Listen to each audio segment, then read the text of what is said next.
The founders of the United States of America were determined to rectify the mistakes of bad governments throughout history.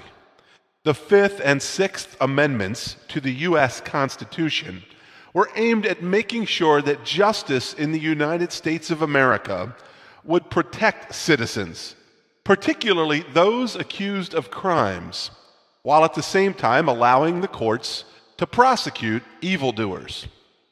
In the next two podcasts, we'll focus on these important aspects of the U.S. Constitution that are usually referred to as our due process rights. My name is Dr. Rick Gardner from Columbus State University, and this is a Muskogee County School District podcast, the U.S. Constitution.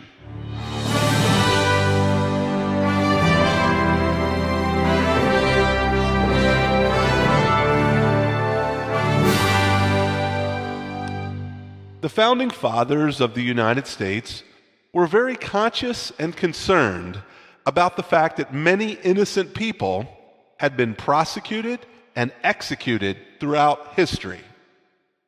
The founders wanted to put in place protections to ensure that the citizens of their new nation would not be unfairly treated by law enforcement officers and government prosecutors. The Fifth and Sixth Amendments were written to address these concerns.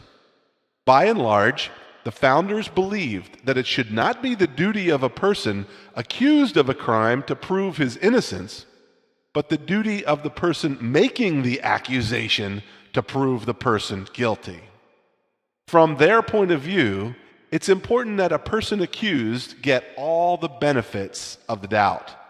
In order to protect the innocent, prosecuting a person for a crime should not be an easy process for the government.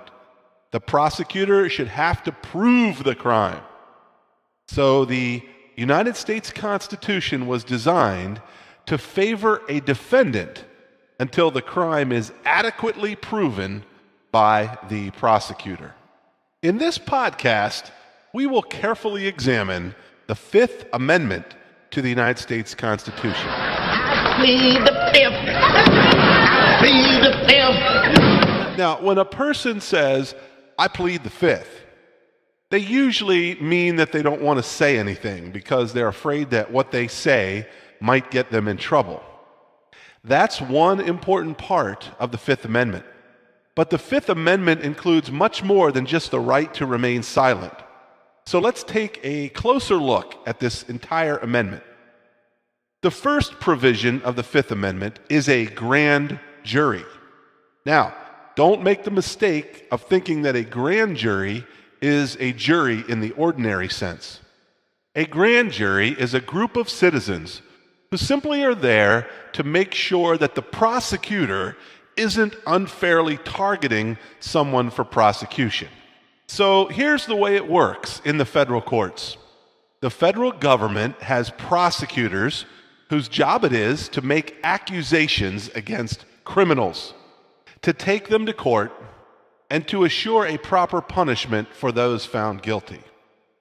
But what prevents a prosecutor from abusing his power? Suppose he just doesn't like somebody and wants to make that person's life really hard for him. What would prevent the prosecutor from accusing people he doesn't like just for the fun of it? Well, the answer is the grand jury. The job of a grand jury is to look at the evidence that the prosecutor has to see if the evidence is strong enough to warrant an accusation and a trial. The Constitution calls a written accusation an indictment, and one can only be issued if the grand jury agrees that the prosecutor's evidence is strong enough. Now, here's the confusing part. It's not the job of the grand jury to decide whether the accused is guilty or not. The only job of the grand jury is to make sure that the prosecutor has a reasonable amount of evidence to bring a charge or to issue an indictment. In the end, after more careful consideration of the defendant's counter evidence, a regular jury also known as a petty jury, might determine that the accused is not guilty. The grand jury simply protects citizens from being harassed by prosecutors. But once it determines that the prosecutor is acting on reasonable evidence, it's up to the regular jury to determine whether the defendant is guilty or not. So, the first provision in the Fifth Amendment to the Constitution insists that a federal prosecutor must go through a grand jury before he or she can indict a citizen of the United States for a crime. I think that's a good thing.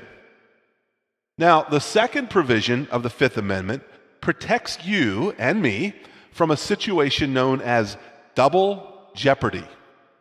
Double jeopardy is simply what we call being put on trial twice for the same exact crime.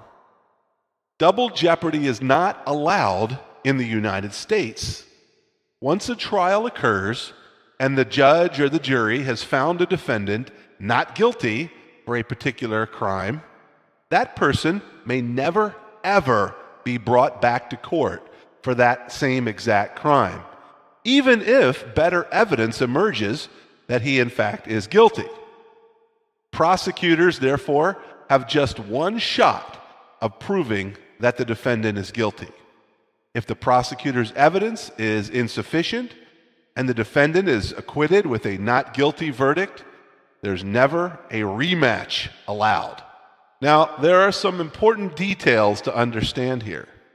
A defendant may be put on trial again for a slightly different charge.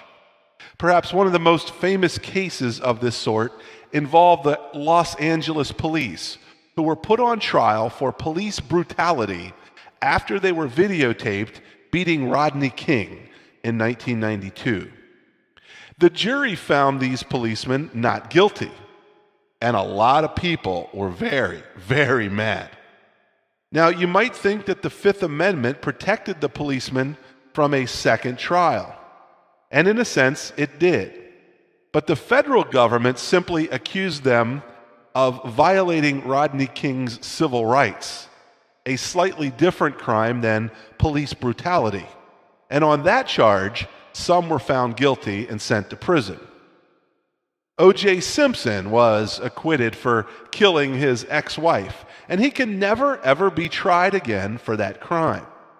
But he was found liable for the wrongful death of his ex-wife in a civil court, and later he was found guilty of the crime of kidnapping in a case related to his civil case.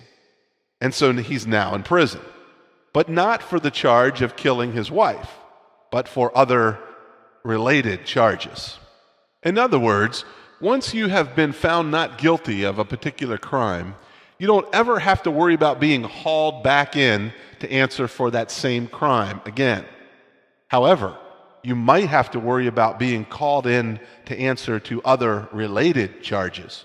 On the other side, however, that is, on the defendant's side, a second trial can and often is granted to a defendant who was found guilty when new evidence has emerged.